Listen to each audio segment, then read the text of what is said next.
God needs you. God needs you through your actions. You believe that God exists. You know that God exists. Well, God needs your help because the world just cannot perceive it.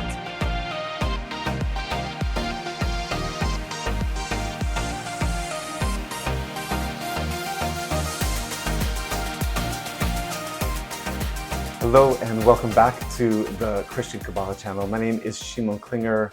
So happy you're here. Please like, subscribe, hit the notification button. Do you have comments about what you're hearing? I want to hear them. Please put any comments you have in the section below. I really appreciate it.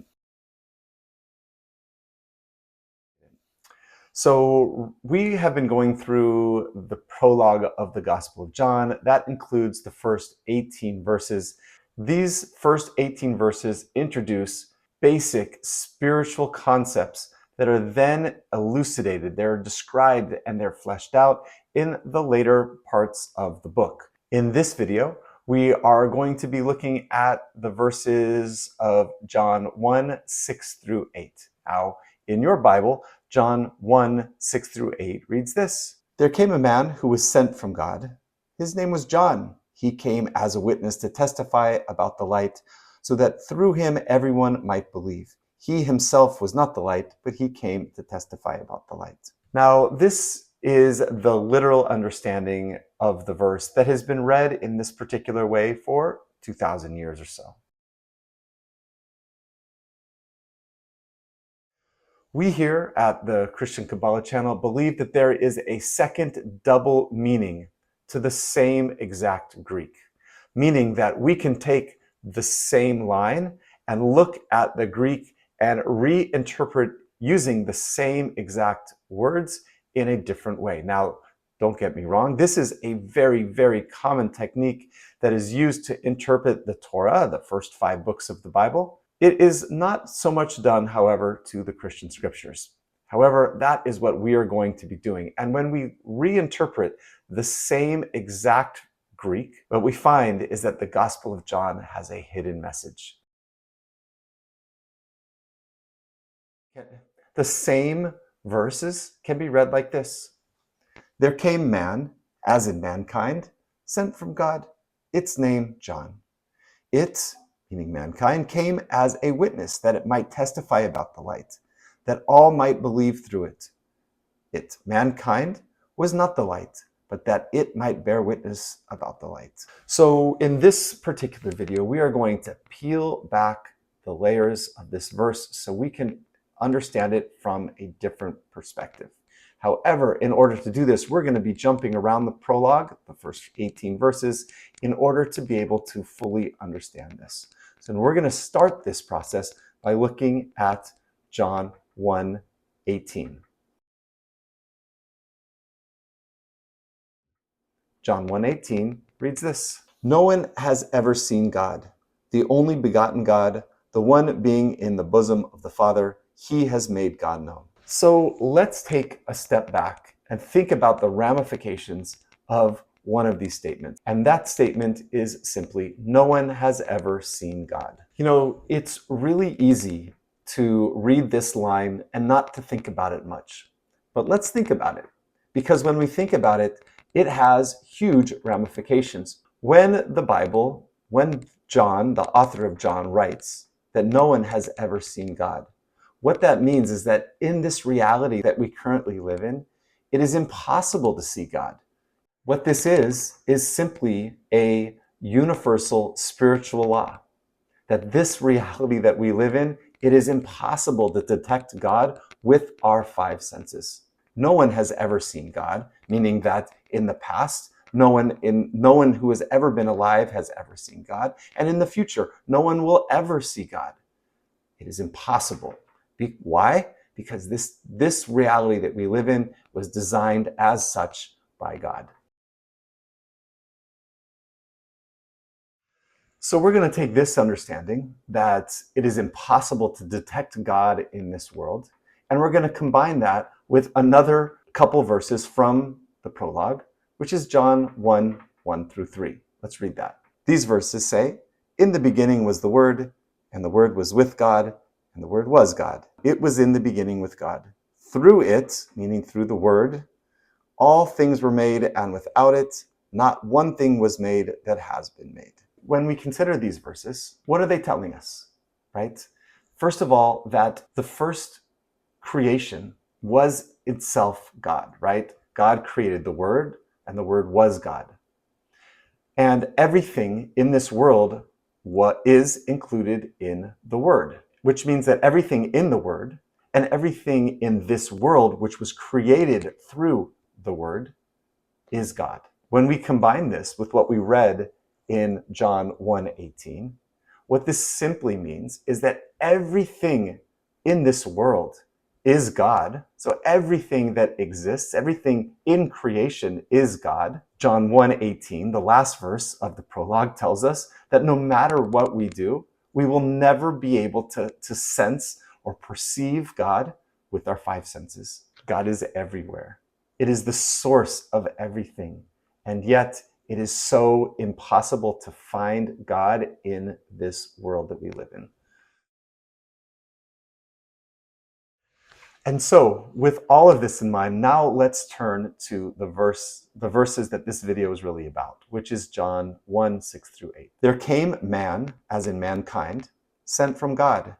Its name, John.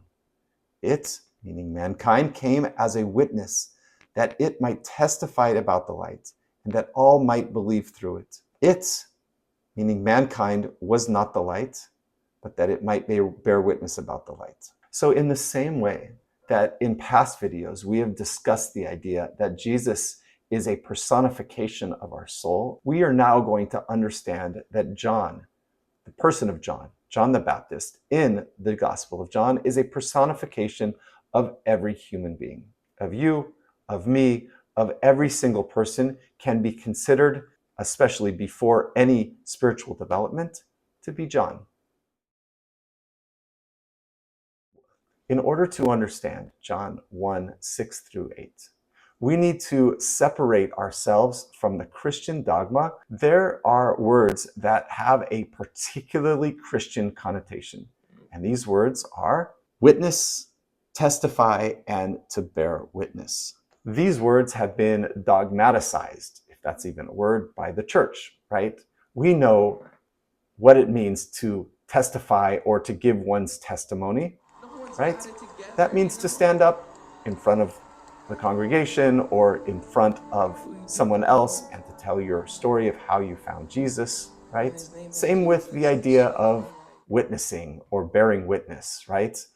According to the church, this means to go out and to spread the light, spread the word, to try and convert people to Christianity. This is what it means to witness to people. But if we are going to understand this verse from a different way, we need to separate ourselves from the meanings that these words have been given by the church.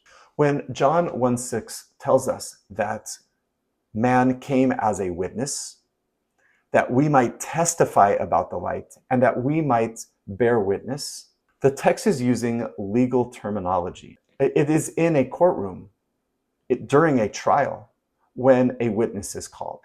It is in a courtroom during a trial when someone testifies.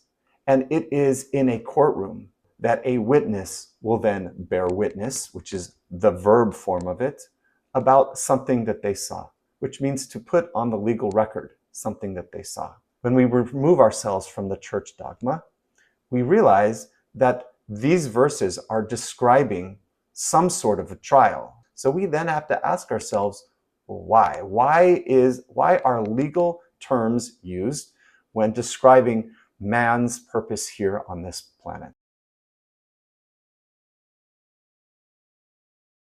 It is the job of mankind, or each one of us, to be a witness in some sort of a trial. It is mankind's, or our own responsibility, every single person's responsibility, to testify in some sort of a courtroom. And it is mankind's responsibility, or each one of our own responsibility, to bear witness to what we have seen. It's almost as if we are living within a trial, and each one of our lives in some way is a testimony to the trial that is happening. So this should spark within us some questions, right? Whose trial are we a part of? Who's the accuser? What are we supposed to be bearing witness of? It's almost as if God created this reality, put himself on trial, and said, look, I need a star witness, and you are going to be the star witness. God created this world as if he is hiding, or it is hiding. And it is our job, number one, to find God, and then to share that with the world so that others might believe. So if God is on trial, well, who is the accuser? And that answer is relatively simple. The world. The world is accusing God of not existing. Let's be clear though. This world is not inherently dark. It is only because we as humans are unable to see, unable to perceive God, that we perceive this world to be dark. But the true nature of this world is that it was created by light. It is God. We just can't see it. It is our purpose, meaning mankind's purpose, to testify on behalf of God that he does exist.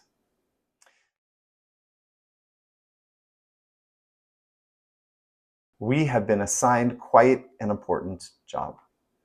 We have been assigned to be the star witness through the contents of our life, how we live our life, to testify as if this was a legal record that God does exist, because the entire world cannot see or perceive God. And as crazy as it sounds, God needs you.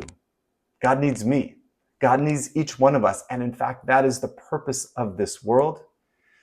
It is to testify through our actions, through our lives, that God does exist, so that others might be able to perceive that which we cannot perceive with our five senses.